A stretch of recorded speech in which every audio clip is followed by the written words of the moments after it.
Bonjour à tous, bienvenue dans ce premier podcast. Je suis Safa Neri, consultante pour les startups et enseignante universitaire. Aujourd'hui, nous allons parler de l'importance de la prise de décision. Et en fin d'épisode, je partagerai avec vous un petit exercice pratique à faire à la maison. Donc restez à l'écoute. Je suis contente de lancer cette nouvelle série de podcasts en français. Pour ceux qui ne le savent pas, j'ai une chaîne YouTube où je vous partage des vidéos en anglais. Et au fait, j'avais vraiment envie d'avoir un support, une plateforme pour communiquer avec mes amis francophones sur des sujets qui me tiennent à cœur comme l'entrepreneuriat, le leadership et le développement personnel. Le podcast va être l'occasion pour moi de non seulement vous parler de ces thèmes, mais aussi d'être plus régulière. Ouvrir son micro et enregistrer, c'est beaucoup plus facile que de brancher la caméra, se préparer, être d'humeur à être vu. Avant de commencer, je tiens à dire que je suis encore débutante en podcasting, alors je vous demande d'être un peu indulgent avec moi. Bon, alors, cette nouvelle série de podcasts, j'ai prévu de faire des interviews avec des entrepreneurs débutants et confirmés, ainsi que des experts dans divers domaines, mais aussi d'avoir aussi des épisodes où je vais m'ouvrir à vous en tant qu'entrepreneuse. Oui, entrepreneuse depuis maintenant plus de 10 ans. Alors justement, après autant d'années dans le domaine du business, j'ai l'impression qu'on finit jamais d'apprendre et surtout qu'un travail sur soi est plus qu'indispensable pour survivre et grandir en tant qu'entrepreneur, parce qu'on ne peut pas rester toujours même, il faut qu'on se développe. Durant ces années, j'ai lancé et géré plusieurs projets, dont 2 qui me tenaient particulièrement à cœur. Il y a eu énormément de hauts et de bas. Grâce à ces 2 entreprises, j'ai rencontré beaucoup de personnes, travaillé avec des sociétés, entreprises de renom, et pu être ma propre boss. Le rêve de tout le monde, je pense. C'est aussi grâce à ces 2 entreprises que je peux aujourd'hui enseigner le business au cycle universitaire, puisque je n'ai pas de diplôme en management ou en commerce. Et oui, je le dis tout le temps à mes étudiants en début de cours, en début de semestre, mais j'ai plutôt des diplômes en communication et droit. Donc, ce que j'essaie de transmettre à mes étudiants est fondamentalement basé sur mon expérience terrain et non pas sur la théorie. En 2020, j'ai eu le temps de me poser et de faire le bilan. Je pense que, comme tout le monde d'ailleurs. Je le faisais déjà pas mal avant, mais comme vous le savez, 2020 a été assez particulière pour tout le monde. Elle nous a donné l'occasion de faire face à nos vies, sans vraiment les nombreuses distractions qui submergent nos journées. Elle nous a donné l'occasion de faire le point dans nos relations avec les autres, de faire le point avec soi et d'adopter de nouvelles habitudes pour une vie plus sereine. Parce que là, on parlait plus d'être bien dans sa peau plutôt que d'acquérir des choses et des objets. Pour ma part, j'ai voulu me concentrer sur les priorités dans ma vie, donc ma famille, mon travail et ma santé. Quand je dis santé, c'est vraiment le bien-être dans sa globalité. Ça inclut non seulement son régime alimentaire, mais aussi la santé de l'esprit, très très très important. Alors, il y avait eu énormément de personnes qui avaient hâte que 2020 s'achève pour tourner la page. Et je pense que, comme tout le monde, vous avez dû penser à faire une petite liste d'objectifs en début d'année. Peut-être que vous avez des objectifs comme passer un peu moins de temps sur les réseaux sociaux, courir 3 fois par semaine, changer de job, démarrer un business. Si vous n'avez pas fait de liste, vous avez sans doute pensé à un objectif pour 2021. Alors ma question pour vous est, vous en êtes où? Vous en êtes où dans votre process de réalisation de votre objectif? Mon intention n'est pas du tout de vous mettre la pression, mais il s'agit plutôt de vous rappeler des priorités sur lesquelles vous souhaitez avancer dans votre vie. Selon une recherche américaine, 80% des résolutions faites en début d'année échouent vers la mi-février. Eh oui. Quand une nouvelle année démarre, nous sommes tous excités à l'idée de commencer un nouveau chapitre dans sa vie et une page blanche. Nous laissons nos désirs les plus profonds s'exprimer et pour un court moment, on y croit vraiment. On croit en nos capacités et en les possibilités à venir. Mais quand la routine reprend, on perd de vue nos projets et nos rêves. Pourquoi?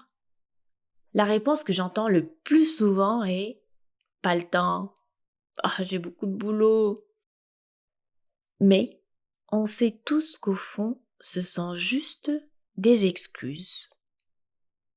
Que de fois avons-nous vu des personnes radicalement changer leur vie alors qu'ils ont une vie bien chargée? La réponse est simple. Pour voir du changement dans votre vie, il faut tout simplement le décider. En 2018, j'ai commencé à prendre conscience que je devais prendre soin de ma santé. Et j'ai commencé à faire du sport, chose que je n'avais pas faite depuis des lustres. En reprenant le sport, je me suis rendu compte que j'étais mal, complètement out of shape. Ça m'a pris du temps pour installer cette routine dans ma vie et surtout, c'était hyper frustrant parce que les progrès étaient minimes. Et en plus de me remettre en forme, je voulais également perdre du poids. Je suis devenue un peu assidue au sport et même commencé à aimer à faire le sport. Mais la balance ne bougeait pas. J'ai tenté des régimes avec moins de glucides et un cheat day par semaine. En fait, c'était celui de Tim Ferriss de The 4-Hour Body. C'est le slow carb. Mais au fait, les résultats étaient vraiment médiocres, vraiment invisibles, quoi. J'avais beau manger sain et bio, il n'y avait aucun résultat. Il m'a fallu 2 ans pour enfin réaliser que la seule solution pour moi était de couper le sucre. Oui, fini, basta. Plus de petit déjeuner aux céréales, plus de pâtes, ni de riz, plus de bons muffins au chocolat pour le goûter. L'idée même de faire le test pour une seule journée, et de ne pas consommer de sucre m'était impossible. Non, mais je rigole parce que j'ai eu tellement de débats là-dessus, mais je disais impossible, mais impossible. Moi, ne pas prendre mon petit-déj, mais impossible. Jusqu'au jour vraiment où, voilà, j'étais face à mon destin et qu'il fallait prendre une décision. D'abord, je dois dire que je n'ai pas de problème de santé particulier. En général, j'ai une bonne santé et ma seule motivation à ce stade était simplement la perte de poids. Et comme en 2020, on était tous confinés et on sortait pas, il y avait vraiment pas une grosse raison pour moi de me mettre au zéro sucre. De toutes les façons, j'étais à la maison, il y avait pas d'événements auxquels j'étais conviée, parce qu'il y en avait pas, tout simplement. Donc, la seule motivation que j'avais, c'était vraiment de me sentir bien dans ma peau. Mais au fait, j'avais cet objectif qui traînait sur les agendas depuis des années et qui n'avait toujours pas été réalisé. Et je trouvais ça vraiment hyper frustrant. Donc j'avais 2 possibilités. Soit de le faire traîner encore des années tout en priant pour une solution miracle. Soit la deuxième possibilité, c'était de faire ce que je pensais allait forcément marcher. Et c'est-à-dire couper le sucre de mon alimentation pour enfin commencer à avoir du résultat. Parce que j'étais sûre que la deuxième option allait le faire. Donc j'ai opté pour la deuxième option. Autant vous dire que le premier jour de mon régime alimentaire était un jour où j'avais organisé un repas familial copieux, mais je n'ai pas laissé cette excuse saboter ma décision. J'ai commencé mon régime ce même jour sans le reporter. Et vous allez me dire pourquoi je vous raconte tout ça. C'est tout simple, hein. C'est parce que parfois, ou même souvent, on procrastine et on peut faire ça pendant des années, alors que la solution est bien toute simple devant nos yeux. Si j'avais appliqué cette méthode il y a 2 ans, je n'aurais pas laissé cet objectif de perte de poids sur mes agendas des années suivantes, sachant que perte de poids entend aussi maintien du poids.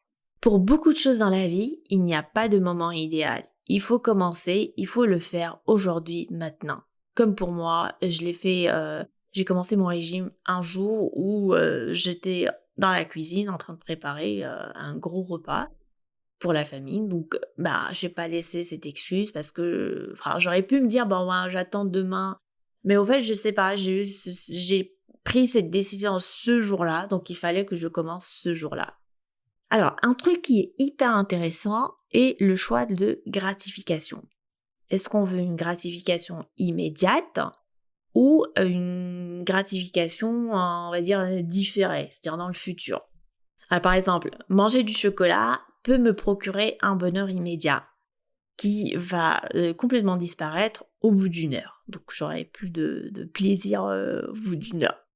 Mais me priver de chocolat dans l'immédiat peut au fait me procurer un bonheur sur le long terme, c'est-à-dire cette perte de poids, meilleure santé, etc.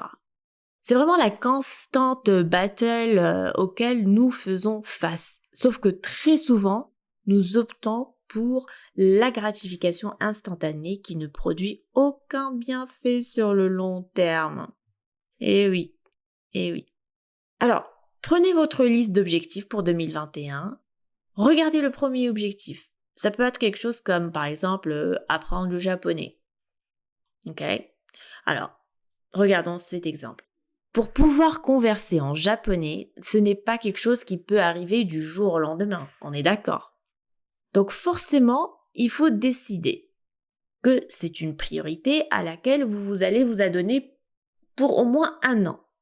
Et ça se traduit par faire une leçon de 15 minutes tous les jours et vous décidez de l'heure, parce que c'est hyper important de préciser l'heure à laquelle vous allez faire votre leçon. C'est-à-dire, vous allez vous dire, je fais 15 minutes de leçon de japonais tous les jours à 8 heures du matin. Donc, vous précisez exactement l'heure. Et par exemple, à 8 heures du matin, vous allez vous retrouver toujours, par exemple, au lit, sous la couette, parce qu'il fait toujours froid.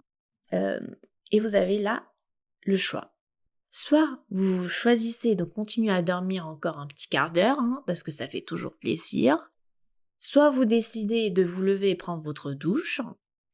Soit vous allez tout de suite traiter vos mails et les urgences du bureau. Ou bien vous décidez de faire votre leçon. Alors quoi que vous fassiez, vous faites un choix. Et souvent le choix qu'on fait, malheureusement, fait souffrir notre objectif. Donc dans ce cas-là, si vous voulez en faire une priorité dans votre vie, pourquoi dormir 15 minutes de plus? Pourquoi traiter des choses qui peuvent attendre, sachant que c'est quelque chose que vous devez faire et vous voulez faire. Donc faites les choix qui vont vous servir, qui vont vous aider à atteindre votre objectif. Même chose pour un objectif comme par exemple diminuer sa consommation de réseaux sociaux.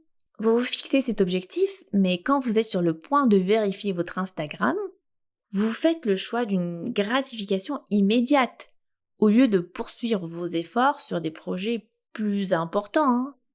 Ces micro-décisions que nous prenons quotidiennement, en fait, constituent notre vie. Quelqu'un de super baraqué et musclé a tout au long de sa vie pris des micro-décisions en faveur du résultat qu'il souhaitait. Un auteur que vous admirez s'est lui aussi battu tous les jours pour rester assidu et produire un livre de qualité que vous adorez. Il n'y a aucun résultat positif sans ces micro-décisions quotidiennes et c'est un combat permanent. Comme j'aime beaucoup les neurosciences et que j'écoute pas mal Idriss Aberkan, je l'ai entendu dire quelque chose qui m'a captivé récemment. Il a dit « L'esprit n'est pas votre ami ». La science du cerveau dit que le cerveau est là pour nous saboter et pour nous auto-détruire. Entre se poser et écrire une page du bouquin que l'on souhaite écrire, le cerveau va préférer regarder des vidéos YouTube. Entre manger un repas sain et équilibré, le cerveau va te dire va plutôt vers le brownie avec la boule de glace sur le côté. Et là, c'est un choix qu'il faut faire. C'est pour ça que j'aime bien l'idée du non négociable. Quand j'ai coupé le sucre, c'était catégorique. C'était pas Ok, je peux manger la patate, mais je peux pas manger la banane. Non, la banane contient beaucoup de glucides, autant que la patate, donc c'est non pour les deux. Et ainsi, la charge mentale est moindre. On passe moins de temps à réfléchir, à débattre avec soi, parce que le cerveau va vouloir avoir toujours raison. Vous allez me dire qu'on va devenir des robots dépourvus d'émotions si on reste comme ça, hein? Bah dites-vous que c'est temporaire. Ce sont des décisions qui vous aideront à atteindre vos objectifs. Et une fois atteints, vous aurez développé de nouvelles habitudes. Et après, ce sera à vous de décider si vous voulez retourner à votre ancien vous ou continuer à faire ce que vous faites déjà. En tout cas, l'objectif sera atteint. Et quoi qu'il en soit, il ne s'agit pas de décliner cette méthode sur 36 000 aspects de votre vie. 2 ou 3 objectifs à la fois sont largement suffisants.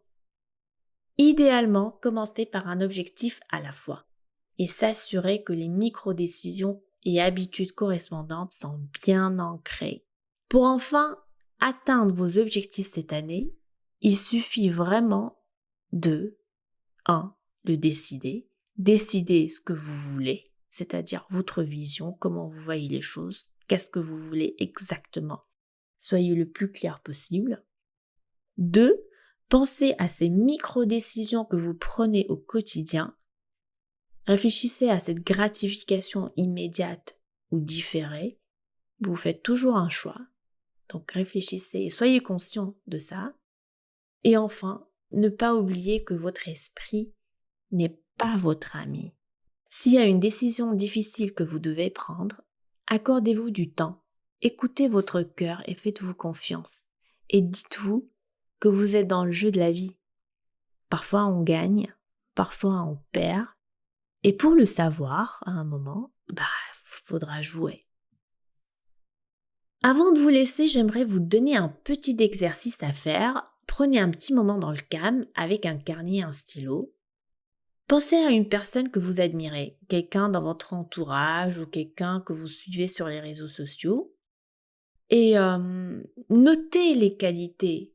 Notez les qualités, peut-être les compétences si vous connaissez bien cette personne. Les compétences, les réussites, les succès que vous appréciez en elle. Et demandez-vous quelles sont les habitudes quotidiennes qui lui permettent d'être qui elle est. Ok ? Vous pouvez faire ce même exercice pour autant de personnes que vous le souhaitez et voir s'il y a un pattern, un schéma, des habitudes en commun. Ça vous aidera à être plus clair et déterminé quant aux micro-décisions à prendre consciemment. Faites l'exercice et dites-moi ce que vous en pensez. Vous pouvez m'envoyer un mail ou me contacter via LinkedIn. Voilà les amis, j'espère que ce petit podcast vous aura plu. Partagez-le avec vos potes et taguez-moi, ça me fera super plaisir. N'oubliez pas de me laisser une petite note sur la plateforme de votre choix. C'est mon premier podcast, donc j'attends une bonne note quand même. Sur ce, je vous dis à bientôt. Ciao!